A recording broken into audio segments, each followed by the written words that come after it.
Hello, I'm John Peters. In the heart of Shrewsbury's town centre, Heel Planning has successfully secured planning permission for a vital heritage sensitive works to a Grade 2 listed commercial property.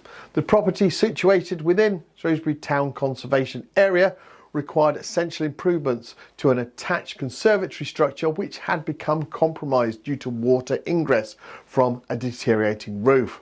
The approval proposal involved replacing the existing UPVC and glazed conservatory roof with a new solid roof constructed of natural slate tiles. This was not a design-led upgrade, but a necessary intervention to protect the structural integrity and long-term usability of the building. The proposal was carefully crafted to enhance the building's character while securing its functional longevity.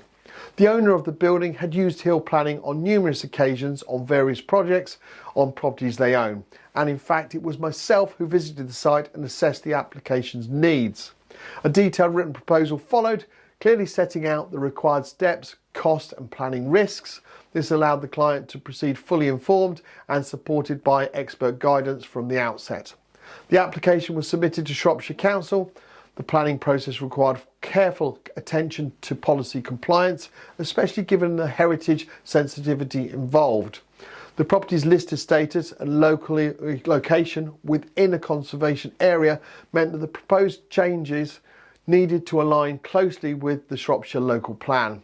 A full planning statement produced by ourselves and an independent heritage impact assessment produced by a suitably qualified person that we sourced for this case was submitted to demonstrate that the replacement roof would result in no harm to the designated heritage asset. In fact, the proposed use of natural slate tiles was considered a visual and material enhancement over the existing UPVC structure.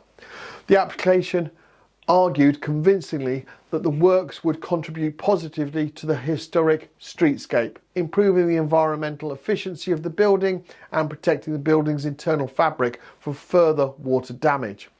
Approval was granted by Shropshire Council on the 10th of July. A small number of pre-commencement conditions were attached to the permission, including the need to agree materials and submit construction method details to ensure heritage protections were upheld throughout the building. This case highlights Heel Planning's expert in navigating sensitive heritage proposals within tight urban conservation settings. By combining strong planning knowledge with practical understandings of listed building policy, the team ensured a smooth and successful outcome. Heel Planning works across England and Wales, providing expert support on complex planning applications involving heritage buildings, conservation areas, change of use extensions and more. If you're planning a similar project, speak to our UK support team by completing the inquiry form at www.heelplanning.co.uk. We offer a free, no obligation consultation and look forward to helping you take your application on the next step. Thank you for taking the time to watch this listed buildings planning application case study video, and I look forward to producing the next case study video very soon. Bye for now.